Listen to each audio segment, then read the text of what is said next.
Hello दोस्तों, नमस्कार। दोस्तों, इस वीडियो में भी हम लोग आईपीओ रिलेटेड ही चीज़ों को कवर करने वाले हैं। हम सभी लोगों को पता है बैक टू बैक बहुत सारे आईपीओ आ रहे हैं, तो सारी चीज़ों को यहाँ पे कवर किया जाएगा। एंड दोस्तों, इस वीडियो में हम लोग बात करने वाले हैं ऑगमेंट एंटरप्राइज आईपीओ के बारे में। यस, इससे रिलेटेड सारा डिटेल इन्फॉर्मेशन कि मतलब प्लस पॉइंट क्या है, माइनस पॉइंट क्या है, अभी का लेटेस्ट जेएमपी क्या चल रहा है, सारी चीज़ों को हम लोग यहाँ पे ज़रूर कवर करेंगे। तो स्टार्ट करते हैं सबसे पहले बेसिक इन्फॉर्मेशन के साथ कि ये कंपनी मतलब काम क्या करती है। 2012 में स्टार्ट हुई थी और कंपनी की अगर हम लोग यहाँ पे बात कर ले, ज्वेलरी सेगमेंट का ही आप कह सकते हैं, मतलब गोल्ड सिल्वर उससे रिलेटेड ही कंपनी का बिजनेस हम लोग को देखने को मिल जाता है। मतलब इन इंडिया भी काम करती है, इंटरनेशनल मतलब आउटसाइड इंडिया भी इनका मार्केट देखने को मिल जाता है। तो आप यहाँ पे देख सकते हो कि मतलब इनका ओवरऑल बिजनेस का गोल्ड सिल्वर में मतलब क्या क्या चीज़ें यहाँ पे चलती है, जैसे कि procurement and refining, then bullion trading की बात कर ले, डिजिटल गोल्ड की बात कर ले, ज्वेलरी मैन्युफैक्चरिंग की बात कर ले, इंटरनेशनल सेल्स, टेक्नोलॉजी सपोर्ट। तो इसी से रिलेटेड इनका ये गोल्ड सिल्वर का बिजनेस हमें देखने को मिल जाता है। कंपनी के प्रेजेंस की अगर बात करें, 24 स्टेट में कंपनी यहाँ पे काम करती है। एंड अगर रजिस्टर एंटरप्राइज मेंबर की बात करें तो 5223 रजिस्टर एंटरप्राइज मेंबर नज़र यहाँ पे आ जाते हैं। और ओवरऑल अगर हम यहाँ पे बात कर ले तो इन्होंने 49.62 million registered digital gold consumer को डायरेक्टली इनडायरेक्टली हम यहाँ पे कह सकते हैं इनके साथ यहाँ पे काम यहाँ पे किया है। मतलब जो कि इनका यहाँ पे बिजनेस है उस हिसाब से हम चीज़ों को कह सकते हैं। 31 मार्च 2026 का डेटा के हिसाब से आप देख सकते हो कंपनी 297 एम्प्लॉयज़ है कंपनी के पास, जिसमें से आप कह सकते हो ऑलमोस्ट सभी के सभी परमानेंट ही हम लोग को देखने को यहाँ पे मिल रहे हैं। एंड बाकी की अगर हम लोग यहाँ पे बात कर ले तो जैसे कि कंपनी का स्ट्रेंथ जैसे आपको बताया कि डाइवर्सिफाइड बिजनेस मॉडल है, गोल्ड सिल्वर दोनों में काम करता है, ऑनलाइन ऑफलाइन दोनों चैनल्स में इनका प्रेजेंस है, देन मैनेजमेंट एक्सपीरियंस है, वो सारी चीज़ें लिखी देते हैं। एंड उसी के साथ साथ टेक्नोलॉजी बेस्ड इकोसिस्टम हमें नज़र यहाँ पे आ रहा है। अभी तो भाई 21st सेकेंड सेंचुरी में अगर आप ऑफलाइन ही काम करोगे तो फिर आपका बिजनेस का ग्रोथ काफ़ी मुश्किल यहाँ पे हो जाता है, आपको ऑनलाइन यहाँ पे आना ही पड़ेगा।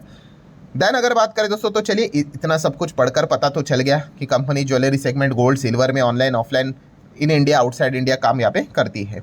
रही बात अब कंपनी के फाइनेंसेस की, कि कमाई की अगर बात कर, सबसे इंपॉर्टेंट तो भाई फाइनेंस ही रहता है कि क्या कमाई कितनी चल रही है। तो 3 साल का डेटा कंपनी के पास हमारे सामने यहाँ पे रखा हुआ है। तो असेट की बात करें 760 करोड़, 1800 करोड़, फिर यहाँ पे थोड़े से असेट कम हो गए, 1250 करोड़ के आसपास असेट है। देन टोटल इनकम की अगर बात कर ले तो इनकम आप देख सकते हो 34,000, 66,000, 94,000 करोड़, ठीक है। देन अगर हम यहाँ पे बात कर ले पैट की अगर बात करें, मतलब ये जो ज्वेलरी से रिलेटेड अगर बात कर ले तो जो इनकम वाला जो सेगमेंट रहता है वो काफ़ी बड़ा हमें देखने को मिल जाता है, ठीक है। इसको लेकर ना काफ़ी कभी कभी विवाद भी रहता है। एनीवेज, देन अगर हम यहाँ पे बात करें प्रॉफिट आफ्टर टैक्स की बात करें 75,227 एंड यहाँ पे ऑलमोस्ट 350 करोड़ का प्रॉफिट नजर आ रहा है। और नेटवर्थ की बात करें 925 करोड़ की नेटवर्थ है। रिजर्व 180, 398, 865 का रिजर्व भी हमें देखने को मिल रहा है। कर्जे की बात करें तो ओवरऑल कंपनी का अगर हम यहाँ पे साइज देखें, पैड देखें, उस हिसाब से 12-13 करोड़ का ही कर्जा नजर आ रहा है। अच्छी बात यह है कि कर्जा पहले 54 था, 21 एंड देन मतलब लगातार हमें थोड़ा बहुत कम होते हुए देखने को मिल रहा है। देन अगर बात करें कंपनी का कुछ KPI की अगर बात करें, जैसे कि ROE, ROC आप यहाँ पे देख सकते हो। देन उसी के साथ साथ बाकी के पैट मार्जिन्स, NAV, देन बाकी की EBITDA मार्जिन्स की बात करें, डेप्ट टू इक्विटी आप यहाँ पे देख ही सकते हो। अभी हम लोगों ने देखा कर्जा उसी हिसाब से काफ़ी कम है, तो ये तो काफ़ी लो ही हमें देखने को मिल रहा है। रही बात दोस्तों शेयर होल्डिंग स्ट्रक्चर की, IPO आने से पहले प्रमोटर के पास 92% स्टेक था, पब्लिक के पास केवल 7.25%, एंड IPO आने के बाद 81% प्रमोटर के पास स्टेक रहेगा, पब्लिक के पास 18। मतलब क्या है, यस, IPO आने के बाद भी उनको और अपना स्टेक यहाँ पे डाइल्यूट करना पड़ेगा, क्योंकि हमें सेबी का रूल पता है, ये 75 तक उनको लाना पड़ेगा, बट उसके लिए 3 साल का टाइम उनको दिया जाता है। एनीवेज, देन अगर बात करें IPO के वैल्यूएशन के हिसाब से तो जो डेटा पहले अवेलेबल था उसी हिसाब से आप देख सकते हो। प्री IPO कंपनी का अर्निंग पर शेयर 41 था। पी की अगर बात कर ले तो 19 टाइम्स के आसपास हमें नजर आ रहा था। और खास करके मार्केट कैप की बात कर ले 6,500 करोड़ का मार्केट कैप, मतलब ये क्या बताते हैं हमें, यस, ये एक mid cap small cap type की कंपनी है, आप ऐसा यहाँ पे कह सकते हो। उसी के साथ साथ IPO के बाद का PE and EPS and PE आप यहाँ पे देख सकते हो, इसमें हमें बदलाव होते हुए देखने को मिलेगा। बहुत ही कॉमन सेंस वाली बात है, यहाँ पे EPS है वो हमें नीचे आएगा और PE थोड़ा सा बढ़ते हुए देखने को मिल जाएगा। देन अगर बात करें दोस्तों तो यस, ओवरऑल IPO का साइज कितना है, 825 करोड़ ओनली। ये चीज़ देखकर ही मूड ऑफ हो जाता है। क्यों? जितना छोटा आईपीओ उतना ज़्यादा अलॉटमेंट के चांसेस काफ़ी कम हो जाते हैं। पहले अब देखा गया तो इतने सारे लोग अप्लाई करते हैं आईपीओ में, वैसे ही लगता नहीं है। हज़ार करोड़ 2-2 हज़ार करोड़ के आईपीओ में नहीं लगता है। और यहाँ पे तो आईपीओ का साइज़ देख लो, केवल 800 करोड़, 825 करोड़। ठीक है, तो डिसअपॉइंटमेंट ही ज़्यादा लोगों के हाथ में लगने वाली है। एनीवेज फ्रेश इशू इसमें से कितना है? 620 करोड़। और एग्जिट कौन ले रहा है, वो कितने लेके जाएंगे? 200 करोड़। तो चलिए, अच्छी बात है। फ्रेश इशू मतलब कंपनी के खाते में ज़्यादा पैसा चला जाएगा, इसको वो बिजनेस के लिए इस्तेमाल यहाँ पे ज़रूर करेंगे। देन अगर आप बात करें दोस्तों तो यस, टाइम टेबल जैसे कि हमें पता ही है, शुक्रवार के दिन ही आईपीओ ओपन हो चुका है। 3 दिन का टाइम रहता है, सैटरडे संडे तो नहीं पकड़ा जाएगा। क्लोज हो जाएगा 25 अगस्त को, मतलब कल परसों आईपीओ ओपन ही रहेगा। एंड अलॉटमेंट की अगर बात करें तो 27 तारीख को पता चलेगा भाई किसको ये आईपीओ लगा है, नहीं लगा है। एंड देन 28 तारीख को अकाउंट में शेयर आएंगे, जिनको नहीं लगा भाई उसका रिफंड आ जाएगा। एंड 31 अगस्त सोमवार के दिन की बात कर ले, एक्सपेक्ट किया जा रहा है इस कंपनी का लिस्टिंग हमें देखने को मिल सकता है। तो अगेन दोस्तों, यहाँ पे बीच में हमें सैटरडे संडे देखने को यहाँ पे मिलेगा। मैंने हमेशा आप लोगों को ये बात सिखाई है कि अगर आप सिर्फ आईपीओ में लिस्टिंग गेन के हिसाब से चीज़ों को स्टडी करते हो तो मतलब आप देख सकते हो कि आईपीओ क्लोज कब होगा। अभी हमने देखा आईपीओ क्लोज होगा 25 को, तो 25 के दर गए यहाँ पे। ठीक है, मंगलवार के दिन क्लोज होगा और उसके बाद लिस्टिंग मंडे के दिन 31 को यहाँ पे होगा। तो उसके बाद आप देख सकते हो 26, 27, 28, 29, 30, 5 दिन और देन 6th डे पे लिस्टिंग देखने को मिलने वाली। तो काफ़ी बीच में गैप है। सो यहाँ पे बीच में अगर गैप है तो क्या क्या रिस्क यहाँ पे हो सकते हैं, जैसे कि सैटरडे संडे का एक अलग रिस्क स्टार्ट हो चुका है because of middle east crisis, तो इसको आप चाहो तो कंसिडर कर सकते हो। देन खास करके अगर हम यहाँ पे बात करें, एक और नया पॉइंट भी है, कौन सा?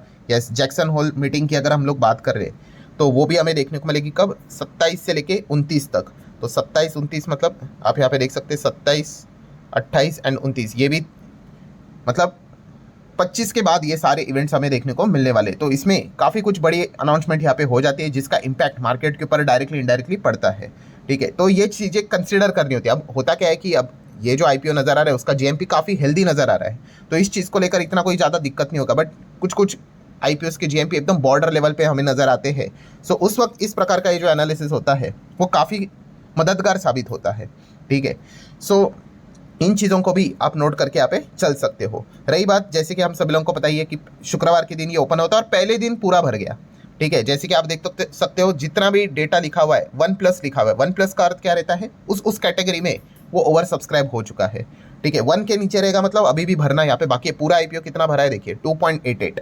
ठीक है, ये तो पहले दिन की बात है। उसमें एम्प्लॉय देख सकते हैं 1.48, रिटेल वाले ऑलमोस्ट 3 के आसपास, देन नॉन इंस्टीट्यूशनल इन्वेस्टर 6 गुना से ज़्यादा भर चुका है। उसमें भी कैटेगरीज रहते हैं, हम सभी लोगों को यहाँ पे पता ही है।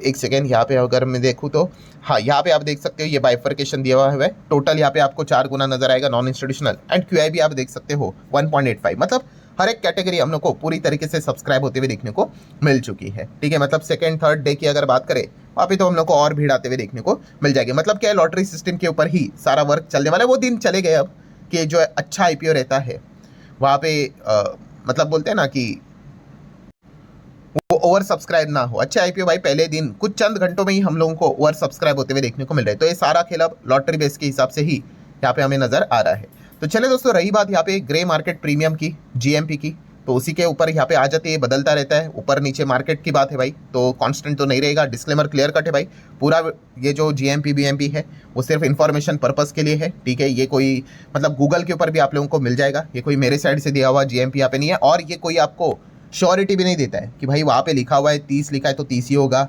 40 लिखा है तो 40, ऊपर भी जा सकता है नीचे भी आ सकता है। ठीक है, डिस्क्लेमर देना भाई एक इंपॉर्टेंट चीज़ बनती है। एनीवेज, तो आ जाते हैं दोस्तों जीएमपी की अगर बात कर ले तो 18 अगस्त की बात करें तो जीएमपी था 24% के आसपास।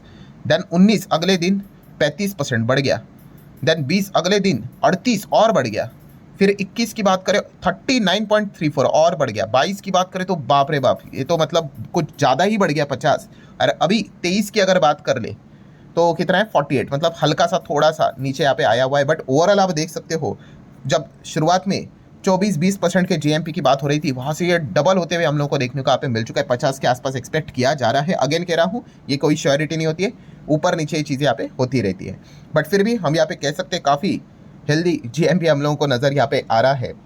ठीक है, एंड आप सभी लोगों को पता है काफ़ी लोग जो लिस्टिंग गेन वाले होते हैं वो जीएमपी देखकर ही डिसीजन लेते हैं कि किस में जाना है नहीं जाना है, जो कि काफ़ी रिस्की पार्ट तो होता ही है। बट ठीक है भाई, हर किसी का अपना अपना चॉइस। सो हम कह सकते हैं दोस्तों कि बैक टू बैक बहुत सारे आईपीओ आ रहे हैं, इसमें भी ये वाला आईपीओ भी ऑलरेडी हम लोग को ओवर सब्सक्राइब होते हुए देखने को यहाँ पे मिल चुका है। तो ठीक है, जितने इंपॉर्टेंट पॉइंट्स थे, रिस्क प्लस माइनस, अच्छे पॉइंट बुरे पॉइंट सारे मैंने कवर कर लिए। वीडियो हेल्पफुल लगा होगा, चाहो तो लाइक एंड शेयर कर सकते हैं। मिलते हैं नेक्स्ट वीडियो, तब तक के लिए बाय बाय।